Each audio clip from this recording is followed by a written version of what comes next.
Hello bachcho, let's see the question, and the question is 50 ml of each gas A and of gas B takes 150 and 200 seconds respectively for infusing through a pinhole under the similar condition। मतलब यहाँ पर बेटा हम लोग similar condition ले रहे हैं। यहाँ पर वॉल्यूम भी आपका जो है बेटा गैस ए और गैस बी का वॉल्यूम जो है वो भी आपका सेम है। 50 ml क्वेश्चन में हमारे पास गिवन है। साथ ही साथ बेटा यहाँ पे टाइम आपका डिफरेंट है। टाइम अगर मैं बात करूँ ए गैस के लिए तो वो आपका ले रहा है बेटा 150 टाइम 150 सेकेंड, और अगर मैं टाइम गैस बी की बात करूं स्केप होने के लिए वो आपका 200 सेकेंड यूज़ कर रहा है। तो यहाँ पर हमारे पास 150 सेकेंड और 200 सेकेंड जो है वो हमें टाइम यहाँ पर फ्यूज होने के लिए क्वेश्चन में हमारे पास गिवन है। अब यहाँ पर क्वेश्चन में बेटा अगला हमारे पास यहाँ पर मॉलिकुलर मास आपको पास गिवन है। Molecular mass of gas B हमारे पास क्वेश्चन में गिवन है जो कि आपके पास 36 है ना। और मॉलिकुलर मास ऑफ ए जो है वो हमें इस क्वेश्चन में निकालना है। तो जब कभी भी आपके पास गैस के फ्यूजन का केस आता है फ्रॉम पिन होल, तो उसके लिए वहां पे जो हम लोग कॉन्सेप्ट यूज करते हैं वो हमारा होता है बेटा ग्राहम्स डिफ्यूजन लॉ। यहाँ पर हम लोग ग्राहम्स डिफ्यूजन लॉ जो आपका होता है बेटा वो हम लोग यहाँ पर यूज करने वाले हैं। अब according to Graham's diffusion law आपका होता है क्या बेटा, यहाँ पे जो हम रिलेशन निकालेंगे तो आपको यहाँ पर रेट और मॉलिकुलर मास की रिस्पेक्ट में क्या रिलेशन आएगा बेटा, तो आपका rate of gas A divide by rate of gas B is equal to बेटा आपका root of molecular mass of gas B divide by molecular mass of gas A. ये हमारे पास रिलेशन आने वाला है in the terms of rate and molecular mass of given gas, है ना। अब इसका हम यूज करते हैं। रेट आपका होता है क्या बेटा, change with respect to time.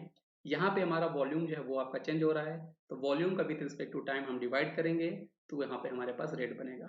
तो volume of gas A divide by time of gas A divide by volume of gas B divide by time of gas B, ये जो हमारे पास रिलेशन बना है बेटा ये आपका रेट है। यहाँ पर हमारे पास कोई चीज नहीं है, ये मॉलिकुलर मास ऑफ बी और मॉलिकुलर मास ऑफ गैस ए आपके पास रहने वाला है।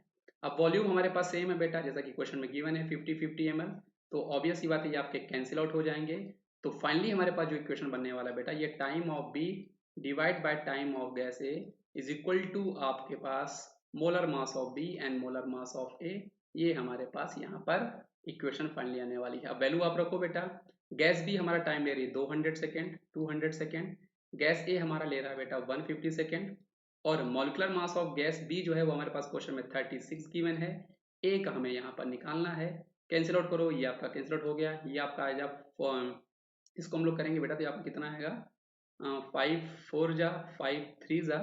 अब इसको हम लोग बेटा स्क्वायर ले लेते हैं। अगर आप इसको स्क्वायर ले लोगे तो फाइनली यहाँ से आपका ये स्क्वायर करोगे जब इसको तो ये आपका 4, तो 4 का स्क्वायर यहाँ पर बेटा आपका आने वाला कितना 16 और ये 9, और यहाँ पर आपके पास 36 डिवाइड बाय एम ए आने वाला है। तो यहाँ से बेटा जब इसको यहाँ पर आप सॉल्व कर रहा हूँ इस स्पेस का यूज करने के लिए, तो यहाँ पर आपका जो मॉलिकुलर मास ऑफ ए जो आपका आने वाला है बेटा वो आपका 36 इंटू 9 डिवाइड बाय 16 आने वाला है। तो और सिंप्लीफाई करने के लिए आपका ये 4 9 जा आएगा और ये आपका 4 4 जा आने वाला है। तो ये 9 9 जा 81 डिवाइड बाय आपका 4 आएगा।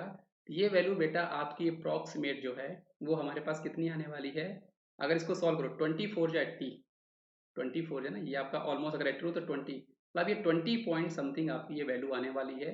और एक्चुअल में यहाँ पर आपके पास कोई भी ऑप्शन यहाँ पर ये नहीं गिवन है बेटा, तो यहाँ पर आपका कोई भी ऑप्शन सही नहीं है।